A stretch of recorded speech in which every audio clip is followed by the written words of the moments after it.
ඉරක් පායනා දේශය ලොව ලොබ බැඳුණු දේශය මගේ මේ රටයි සුන්දර බලනු මැනසකි. අයිබෝවන් අද ශ්‍රී ලංකාවාසී ජනතාවට ඉතාමත් වැදගත් උදවසක් 78 වනි ජාතික නිදහස් සමරනවාද සියලුම ආයතනවල නිවස්වල ජාතික කොඩිය අහසට ඔසවලා අපි ඒ අතීත ශ්‍රී විභූතිය පිළිබඳව අද අපි කතා කරනවා ඒ සමරනවා. ඉතින් එදා ඉංග්‍රීසින්ගෙන් ලන්දේසින්ගෙන් පෘතුගීසින්ගෙන් හෙම්බත් වුණු අපේ ආදරණීය මුතුන් මිත්තන් ඔවුන්ගෙන් නිදහස් වන්නට ජීවිත පරිත්‍යාග කරා, සටන් කරා, කැරලි ගැසුවා.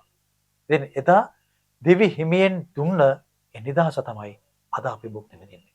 ඔබ මම සියලු දෙනා. ආදරණීය හිතතුනි. එදා පුංචි වීර මද්දුම් බණ්ඩාර ඇහැලේ පොළ නිලමේ, කැප්පෙටි පොළ නිලමේ මේ ආදී වශයෙන් ගත්තම වීර පුරන්නප්පු අප රට වෙනුවෙන් තමයි ඔවුන් දිවි දුන්නේ. ලේවැල්ලේ සටන, මුල්ලේරියාව සටන, සීතාවගේ සටන අපිට අමතක කරන්න බෑ. ඉතින් ඔවුන් එදා ඔවුන්ගේ රක්ත වර්ණ රුධිරය මේ මාතෘ භූමියට වැය කරලා ජීවිත පරිත්‍යාග කරලා අද අපි මේ සුවසේ විඳින මේ වාතලය අපේ නිදහස් වාතලයක් බවට පරිවර්තනය කරන්නට ඔවුන් තමයි ඔවුන්ගේ හුස්ම මේ වාතලයට මුසු කරේ. ඉතින් ඔවුන් අගයන දිනය ඔවුන් යලි යලි පසක් කරන දිනය අදයි. ඉතින් ඔවුන් නිදහස් කරලා දුන්නේ රට අපි මේ අවුරුදු 78ක් පුරාවටම කොතනට අරගෙන ගෙන් තියෙන්නේ. ඒක හිතනවා නේද මේ වගේ ප්‍රශ්නයක්. ඒක පැත්තක දාමුකෝ. ඔබ හිතන්නකෝ 30 වසරක බෙදුම්වාදී ත්‍රස්තවාදී මුලින්ම පුටා තමා ගෞරවනීය නිදහසක් අපට ස්ථාපිත කර දුන්නා අපේ රණවිරුවෝ සෙන්පතිව.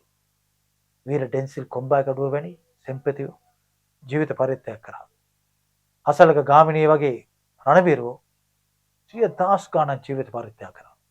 අපේ ගෞරවනීය ස්වාමීන් වහන්සේලා මේ යුද්ධය නිසා ජීවිත පරිත්‍යාග කරා.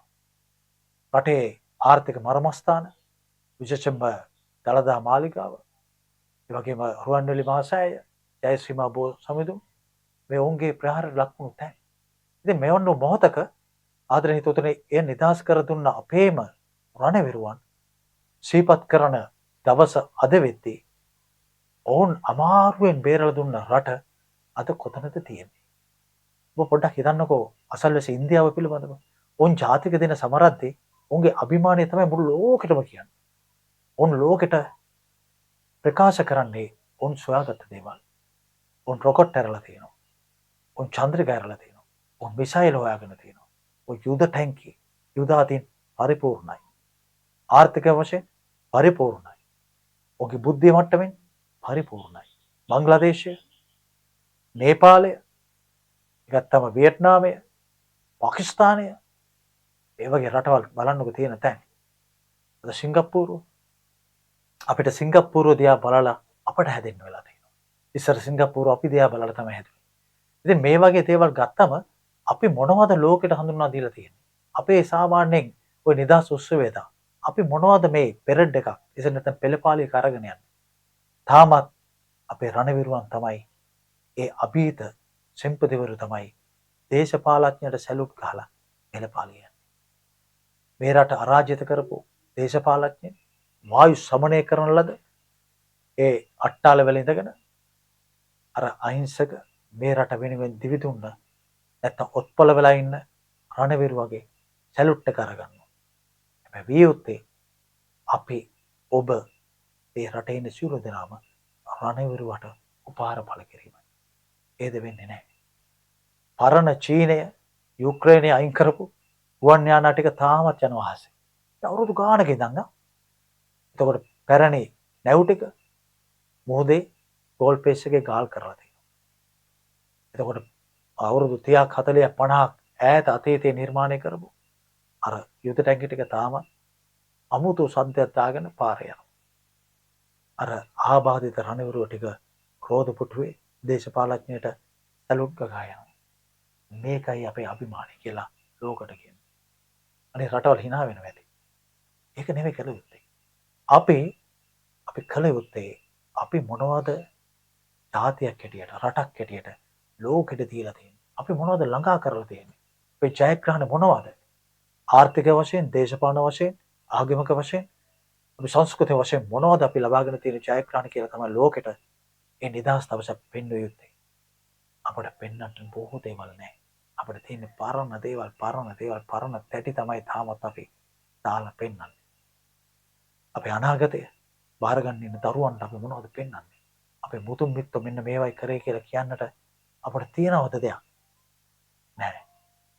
එහෙනම් 79 වෙනි 2000 සමරද්දේවත් අපි අලුත් දේවල් ලෝකෙට හඳුන්වා දෙමු. අපිට පුළුවන්. මොකද අපි විරෝධාර ජාතියක්. අපේ වගේ වීරවරයෝ ලෝකේ නැහැ. අපේ වර්ගයේ සෙම්පතියෝ ලෝකේ නැහැ. මේ වගේ යුද්ධයක් ජයග්‍රහණය කරපු රණවීරයෝ ලෝකේ නැහැ. අපිට පුළුවන්. අපිට ඕන දෙයක් ක්ෂණිකේ නවත කරලා යලි නැවත සකස් වෙන්නට පුළුවන් ජාතියක්. අපි කොරෝනා ව්‍යසනයට මුහුණ දුන්නා. අපි ආයෙත් ගොඩ නැගුණා. අපි සුනාමියට මුහුණ දුන්නා. අපි ගොඩ නැගුණා. අපි ආර්ථික කඩාවැටීම් වලට මුහුණ දුන්නා. අපි ආයෙත් ගොඩ නැගුණා. අපි මේ වගේ කුණාටු වලට අපි මුහුණ දුන්න දැන් නැගිටින්න ඉන්නවා. ඒ හින්දා කොළ පාට, රතු පාට, නිල් පාට, කුරහන් පාට මේ කණ්ණාඩි ගලවලා ජාතියක් හැටියට අපි සියලු දෙනාම නැගී සිටිමු. ශ්‍රී ලාංකිකයෙක් හැටියට. සිංහල, තමිල, මුස්ලිම් මේ ජාතිවාදී වැඩක් නැහැ. මේ සියල්ලම අකාම කතාලා මේ ලාංකිකයන් හැටියට අපි එකතු වෙන රට ගොඩනගෙන කාලේ මෙයයි. ඒකට මම හිතනවා ප්‍රමුඛතම දායකත්වය අපේ පුරවැසියන් හැටියට අපි මේ රටට දායක කරගමු. එතකොට අපිට සතුටු වෙන්නට පුළුවන්. අපේ දරුවන්ට සතුටු වෙන්නට පුළුවන්. අපේ දරුවෝ මේ වෙද්දී බොහෝ දේවල් පිළිච්ච දරුවන් වෙලා ඉන්නවා.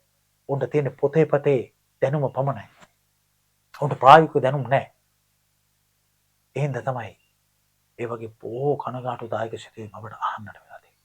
ඔබ හිතන්න අපට යම්කිසි අසාධාරණයක් වුණොත්, අකටයුත්තක් වුණොත් අපි යන්නේ කොහෙටද? පොලිසියට. ඉතින් පොලිසිය පෙරලා අපට පහර දෙනවා නම් එතන නීතියේ ආරක්ෂාවක් තියනවාද? පන්සලේ ස්වාමීන් වහන්සේට පොලිසිය ගහනවා නම්, පාදර ස්වාමීන් වහන්සේ ගහනවා නම් අපි ජාතියක් හැටියට කොතනද ඉන්නේ? අපේ දරුවෝ ගුරුවරුන් එක්ක අසභ්‍ය විදියට ගනුදෙනු කරනවා නම්, විදුහල්පතිවරු කුඩු විකුණනවා නම් දරුවන්ට අපි කොතනද ඉන්නේ? ඒකට අපි තාමත් අර සුද්දාගෙන් ආරක්ෂා කරපො නැත්නම් ආපස්සට ගත්ත රට අපි තාමත් අරාජිත කරලා ඉතරයි තියෙන්නේ. ඒ හින්දා අපි රටක් හැටියට, ගෞරවනීය ජාතියක් හැටියට අපි පෙළ ගැසමු. අපි වැරදි අඩුපාඩු හදාගෙන දැන්වත් අපි එක්සත්ව අපේ රට වෙනුවෙන්, මගේ රට වෙනුවෙන්, ඔබේ රට වෙනුවෙන් පෙළ ගැසමු. අපි ජාති ආගම් කුලමල පක්ෂපාත අමතක කරලා හැමෝම විශේෂයෙන්ම තරුණ ජවය රටට අවශ්‍ය මොහොතේ ඔබ යහපත් විදියට ඒ ජවය භාවිතා කරනවා. 79 වෙනි ජාතික නිදහස් සමරද්දී අපිට පුළුවන් ගෙවි අපි මෙහෙමයි කියන ලෝකෙට දෙන්න. එහෙනම් අපිට කාලය තියෙන ඕන තරම් අපි පෙළ ගැසමු. වැටුණු තැනින් යලි නැගිටින්නට නම් අපි මනස හදාගමු. දියුණු ජාතියක් හැටියට. එදාට පුළුවන් අපට ලෝකෙටම ලස්සන පණිවිඩයක් දෙන්න. ඒකයි අපි ඔබට මේ නිදහස් දවසේ දෙන පණිවිඩය. අපි කැමති අපිත් එක්ක ඔබ එකතු වෙනවා නම් ඔබ අපේ channel එක subscribe කරන්න, comment එකක් දාන්න, like එකක් දාන්න. ඔබගේ තොරතුරු අපිත් එක්ක share කරන්න. තවත් මේ වගේ වීඩියෝ මගේ මේ රටයි සුන්දර බලනු මැනසකි.